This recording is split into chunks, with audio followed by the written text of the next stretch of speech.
bulan kita lupa di dunia itu sekarang yang membawa manusia kepada Ini masa tepat ni. itulah Allah Subhanahu Wa Taala.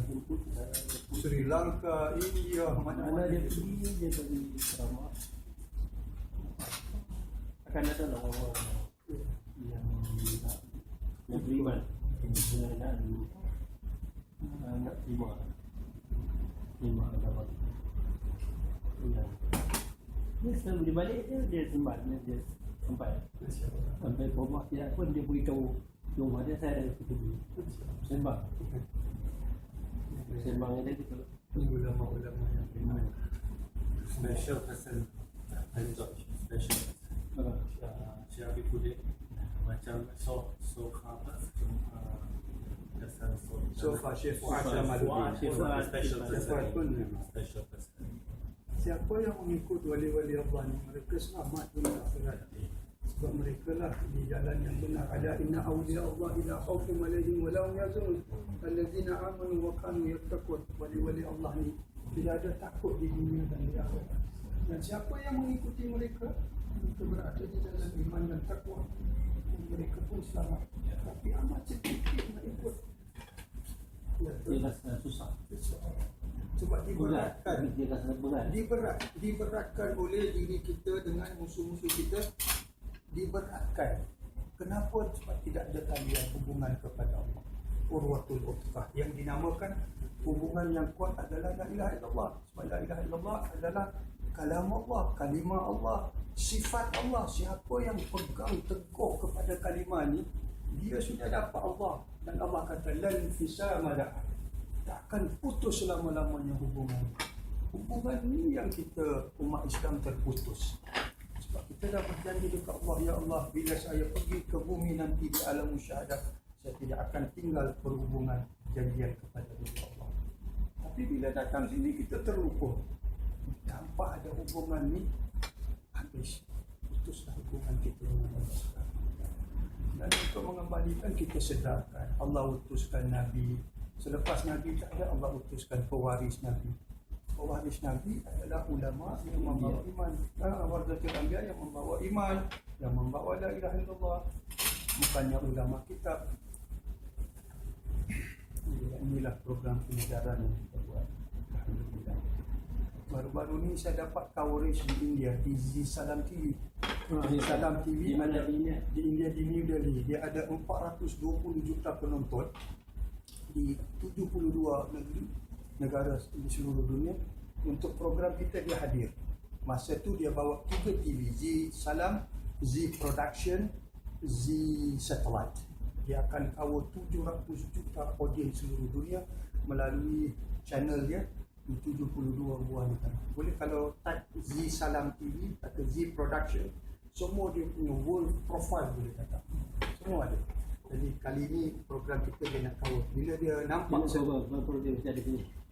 dia datang. Dia ada dia punya koresponden di Singapura, di Hong Kong. Dia akan utus orang. Jadi cover. Dia hantar pergi ke India. India cover seluruh dunia.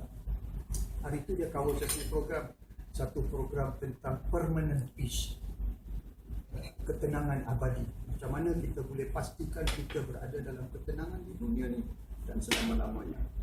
Possible. So, bila saya buat coverage ni di India, dia cover 1,5 jam dalam TV dia, 420 juta penonton. Sekarang dia nak buat episod setiap minggu, 52 episod. Dan semua topik saya ada kaitkan dengan Islam.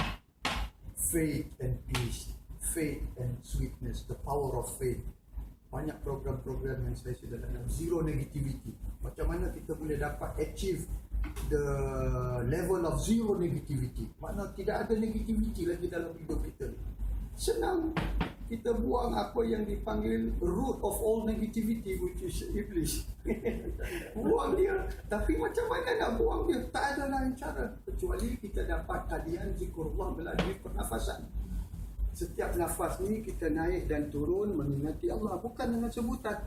Jadi apabila kita sudah bernafas Allahu Allah, Allahu Allah, mana syaitan tidak ada ruang nak masuk di dalam nafas kita.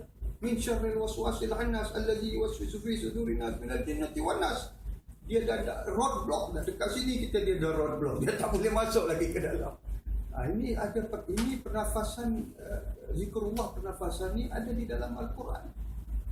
Jaga-jagalah pernafasan kamu agar unsur-unsur negatif tidak masuk ke dalam. Dan sebaik-baik insan Masuk ini. Allah, Apa dia masuk juga? semua Hidung dia masuk juga. 9 lubang dia masuk. 1, 2, 3, 4, 5, 6, 7, 8, 9 lubang syaitan masuk. Tetapi kalau pernafasan itu kita dapat kontrol, sekurang-kurangnya pernafasan ini menguasai hati. Hati adalah raja. Yang lain semua adalah tentera. Bila hati ini dapat dikuasai dengan zikrullah, dia tak akan dapat masuk. Dia tak akan dapat masuk. Kita boleh cuba masa kita solat, kita tahan nafas, kita baca Fatihah. InsyaAllah dalam kita punya program Solatul Khusyuk, kita bawa dalam 250,000 hadirin yang kita dah sampaikan, 90% kata berkesan. Apabila dia solat, dia tahan nafas, dia membaca Fatihah, Qul Huwallahu Ahad, gangguan amat kurang sebab syaitan tak dapat masuk. Tapi ini adalah temporary method, temporary process. Lama-lama bila dah praktis, kita bagi dia amalan zikir nafas ni, subhanallah, dia akan rasa tak ada gangguan daripada luar dan dalam. Ini proses pernafasan yang Nabi Allah Adam diberi pertama kali Allah tiup nafas dia dengan zikir nafas. Dan ada hadis Nabi, barang siapa bernafas turun dan naik nafasnya tanpa zikir Allah, maka dia telah sia-siakan. Dalam Quran, wazkur rabbaka fi nafsika, ingatlah Allah di dalam setiap nafas kamu, nafsika. Tapi alim ulama tafsir tidak tahu menafsir, dia kata ingatlah kamu di dalam lidah Allah, ingatlah kamu kepada Allah di dalam lidah kamu, di dalam hati kamu, di dalam rohani kamu. Jadi umat kita keliru. Mana satu tempat nak ingat Allah? Allah mahu kita ingat Allah 24 jam. Walaupun kita duduk berdiri baru ingat Allah. Kenapa? Sebab bila kita ingat Allah, Allah ingat pada kita. Bila kita ingat pada Allah, kita tidak dapat gangguan daripada negatif, unsur-unsur negatif. Siapa punya unsur negatif tak boleh ganggu kita. Kita jadi kebal daripada segala unsur negatif. Syaitan tak boleh ganggu kita. Kita sentiasa di dalam tatma'inul qulub ala dzikrillah. Inilah salah satunya program-program yang kita anjurkan, membawa orang zikir kepada Allah bukan secara lidah saja, sedalam-dalamnya. Seperti mana kamu mengingat duit, mengingat harta, macam mana nak ingat Allah sedalam-dalamnya. Jadi konsepnya apabila kita terangkan, kita sedar, ya Allah, inilah sebenarnya hakikat mengingati Allah. Sebab bila kita mengingati Allah sedalam-dalamnya, kita tenang. Ingat duit banyak, lagi susah. Ingat tentang jawatan politik, lagi susah. Ingat pasal keluarga, lagi susah. Ingat pasal Allah jamin tenang. Betul anak cerita sikit.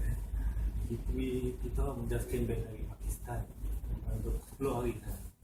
There's one boy nama Mat Farouk, 15 tahun. Masa dia dapat zikir nafas ni, subhanallah, dia menangis-nangis. Lepas tu dia cakap mak dia tak mau jadi jahat. Pasal roh dia, Umur dia berapa? 15 tahun. Dia kata saya nampak syurga, saya nampak apa sih?